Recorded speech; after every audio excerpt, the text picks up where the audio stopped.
يمكن دي من المرات القليله، مش عايزه اقول النادره، ان انا اطلع اتكلم فيها معاكم. مش هكدب لو قلت ان انا خايفه حد يزعل مني في اللي هقوله، خصوصا ان انا مش مرتبه ومش عارفه انا عايزه اقول ايه. بس عارفين اللي هو حاسس ان هو مضغوط قوي وفي ستريس فظيع، فخايف يعك في الكلام. بس في نفس الوقت نفسي انصحكم او نفسي اقول لكم حاجه من واقع انا عايشه فيه. سامحوني لو في حاجه قلتها ممكن تضايق اي حد، وارجوكم تفهموني. انا مش عايزه ابدا بس كلامي يتفهم بطريقه غلط، واحاول على قد ما اقدر اوضح لكم قصدي. اول حاجه طبعا انتوا فاكرين فيديو التموين، واكيد معظمكم شفتوه. قصدي ان انا اذكره دلوقتي علشان انا بحس ان انا اي موقف بيحصل في حياتي ما بتكسفش منه، بحب ان انا اتكلم معاكم فيه وبوضحه كمان. بس اللي حصل في حياتي المره دي انتوا ممكن ما تعرفوش حاجه عنه. انا يمكن بمر بفتره صعبه جدا دلوقتي، عايزاكم طبعا كلكم تدعوا لي. عايزه اقول لكم احيانا بمر بيوم انا ما بعرفش بيبقى عدى ازاي، وممكن انزل لكم عادي فيديو في اليوم ده. اصلا بحاول دايما افصل ما بين حياتي وما بين فيديوهات. يعني انا مثلا امبارح والدي كان في المستشفى وكان ضغطه 190 وكان تعبان جدا، وقع على دماغه. ادعوا له ربنا يشفي يا رب ويشفي كل مريض. اللي انا جايه اقوله عشان ما اطولش عليكم، واللي انا عايزه اوصله ان في الحياه في اولويات، وانا اولوياتي بتختلف عن اولوياتك. بس في حاجات وفي مواقف بنتعرض لها بتخلينا نتفق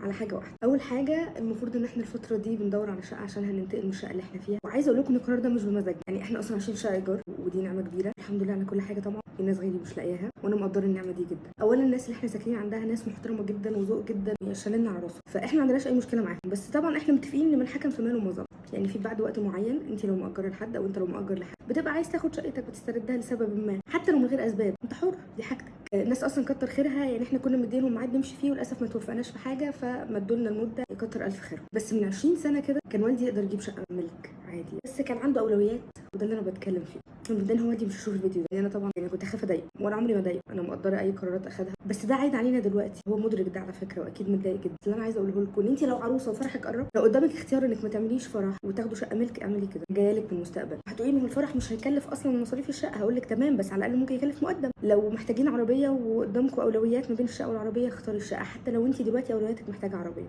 انا عارفه ان في ناس ممكن تختلف معايا، عارفه ان في ناس ممكن تحس اللي هو انت ايه اللي بتقوليه ده، كل واحد حسب ظروفه، عارفه كل ده. بس الفكره بقى في اللي هنا يا جماعه، في الحاجات اللي احنا بنسيبها. عايزه اقول لكم ان الكلام تقيل بالنسبه لي، لان هو دايما جوايا، دايما في بالي. يمكن انا اول مره اتكلم فيه بصوت عالي. يمكن اكتر حاجه بتفرق لي قوي او فرق لي قوي في فكره الموضوع ده، يعني ان احنا كل فتره بنعيشها في مكان بنسيب مننا فيه حاجه، بنسيب بقى ذكريات، بنسيب احاسيس. الفكره ان انا اتعرضت لده قبل كده، يعني احنا هنا بقالنا سنين بس مش كتيره زي المكان اللي كنا فيه الاولاني، وبرده كانوا الناس اللي احنا عندهم كانوا ناس في قمه الذوق يعني، وفضلنا على تواصل. لسه كانت طنط عندنا يعني حبيبتي، يعني انا كنت عارفه الموضوع بالنسبه لي صعب جدا، ما كنتش متخيله للدرجه. دايما انا كنت لسه بقول لاصحابي انا عايزه اطلع اتكلم وانصح الناس، انا مش حابه تحسوا ان كان في اولويات في وقت ما بعدين تندموا عليكم. عارفين لما مثلا حد يجي ياخد رايي فانا نفسي انصحه قوي. انا مهما اوصف لكم مثلا الوضع دلوقتي، الاسترس وان احنا بقى مرتبطين بوقت لازم نخلص فيه كل حاجه، لازم نمشي فيه بسرعه، خصوصا ان احنا في بلد سياحيه، ففي الصيف بتبقى يعني انتوا عارفين فكره ان كل اللي عنده شقه بيحب ياجرها بالايام مش بالفترات الطويله، واحنا اصلا مش هنتنطط وكده. طبعا الحمد لله انا عارفه ان في ناس مش لاقيه بيت اصلا. انا مأثر فيا قوي فكره ان انا في كل مكان بروحه بسيب ليا ذكريات. يعني انا فاكره ان انا بدات هنا، فاكره كل فيديو عملته هنا،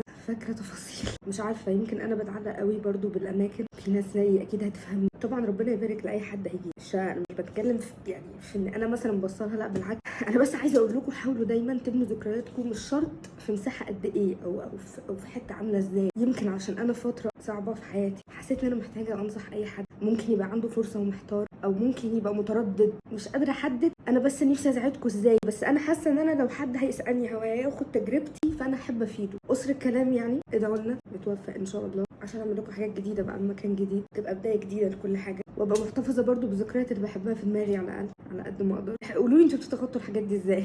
يمكن انا مش جاي اساعدكم، كده محتاجه حد يساعدني في فكره التخطي او فكره ان انا ازاي اتجاوز حاجه زي دي. انا ممكن لحد الان ابقى مش عارفه اتقبلها قوي. حاولوا ترتبوا اولوياتكم، انا ده اللي عايزه اقوله. وطبعا الناس اللي اصلا غير مقتدر انها تجيب مال انا مقدره جدا، بس بتكلم في نقطه معينه لان احيانا بتبقى الصوره مش واضحه، احيانا بنحتار بين حاجات عشان بنبقى مش عارفين بكره هيحصل ايه، عشان بنبقى مش مدركين او مش متخيلين اللي ممكن نتعرض له. ربنا يختار لكم كل الصالح يا رب، كل اللي من عند ربنا خير طبعا.